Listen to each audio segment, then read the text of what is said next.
I grew up in the suburbs of Chicago, which was a wonderful liberal bubble. Then I moved to Tennessee for college. After that, I moved to Texas for my first job. I met people who grew up shooting guns with their grandfathers, people who had strong religious convictions about abortion and gay marriage. And if I'm being totally honest, the whole thing stressed me out. I knew we disagreed about so many things, but I didn't want to bring them up. I was worried I might offend someone, that I might get labeled as intense, or that I might end up in one of those politically correct agree to disagree situations that everyone hates. And I don't think I'm alone. For most of us, talking about politics is stressful and awkward. And if it's not, it's probably because you're only talking to people who agree with you. So what I want to do today is talk about talking about politics. Why we don't, why we should, and most importantly, how we can do it better. So why don't we like talking about politics? For one thing, we're taught from a very young age that the topic is just rude, right? Just like money or religion. I'm not supposed to know your salary, question your belief in God, or ask who you voted for. And then even when we do start to talk about politics, we usually don't think we're going to change anybody's mind. It's not that often that we convince somebody to change a really deep-seated political view. Even more fundamentally, when we talk about politics, we often feel insecure and defensive. Have you ever worried that someone might think you're uninformed? That you might get judged for a controversial opinion? Research shows that when people are shown information that contradicts their political views, the parts of their brain that light up are those associated with personal identity, emotion, threat response. In other words, we feel insecure and defensive because we're literally wired to view attacks on our political beliefs as attacks on ourselves. So we're conditioned to believe the topic is rude, we don't think we're going to change anybody's mind, and we feel insecure and defensive. So then why should we talk about politics? Isn't it easier to just leave it to the talking heads on CNN? I actually think that talking about politics sharpens our thinking. When I spoke to my conservative friends in Tennessee and Texas, I realized that a lot of things I think the government should do actually cost a whole lot of money.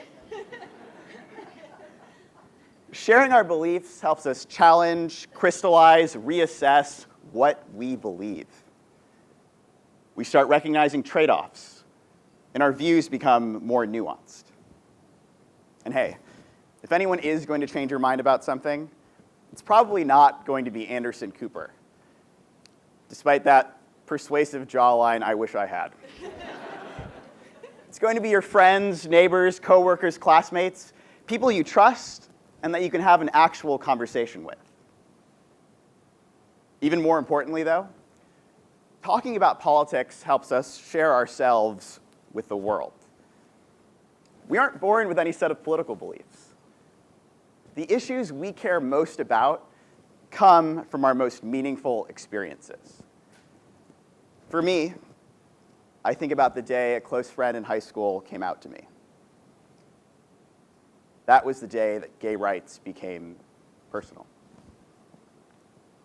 I think about the incredible public school teachers who are literally the reason I'm at Stanford today.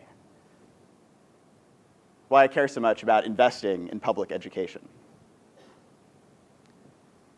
I think about my parents who came to this country from India with nothing in their pockets to give their children, to give me a better life. It's why I think immigrants should be celebrated, not vilified. This is the stuff that makes you, you.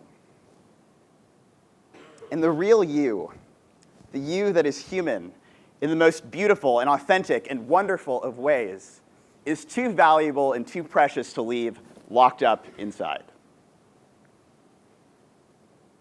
So we need to talk about politics more, and we need to talk about politics better.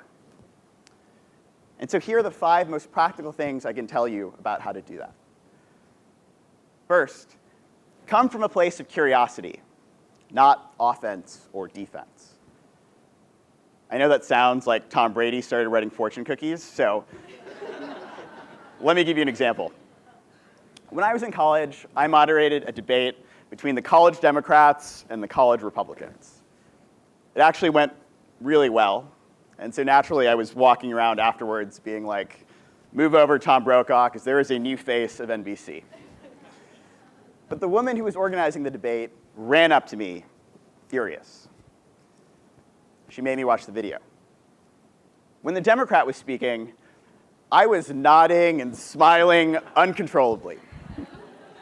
I literally looked like a bobblehead. When the Republican was speaking, I just looked angry.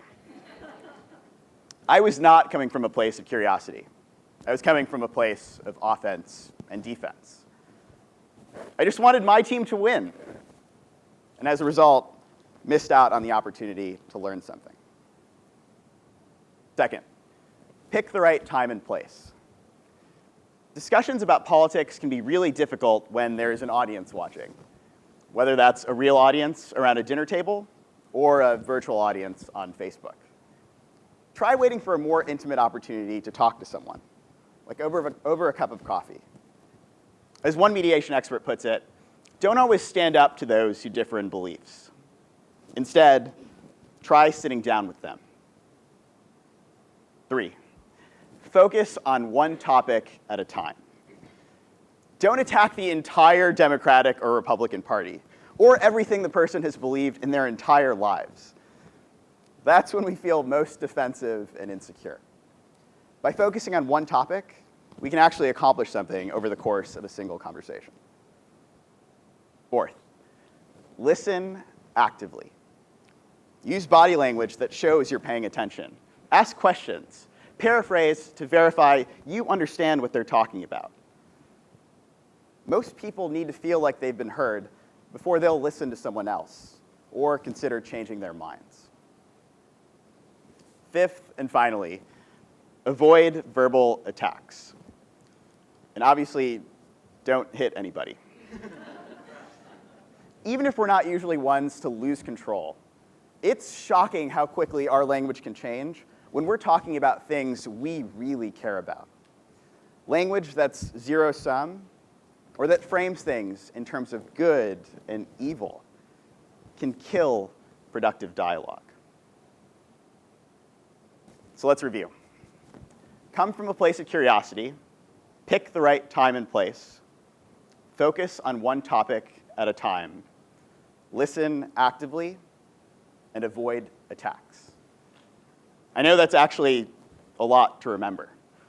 I don't have a cute acronym for you to take home, and hold your gasps, but I broke the magic rule of 3.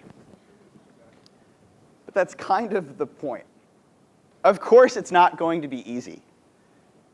We're talking about unlearning what we've been taught our entire lives, rewiring a part of our brain. And just like always, talking about politics is sometimes going to be stressful, awkward, you name it. But I'll tell you something. The conversations I had over 6 years of living in the South have made me a better friend, a better leader, and a better American. So let's stop taking the easy way out. Let's embrace discomfort. And let's start talking about the things that really matter. Thank you.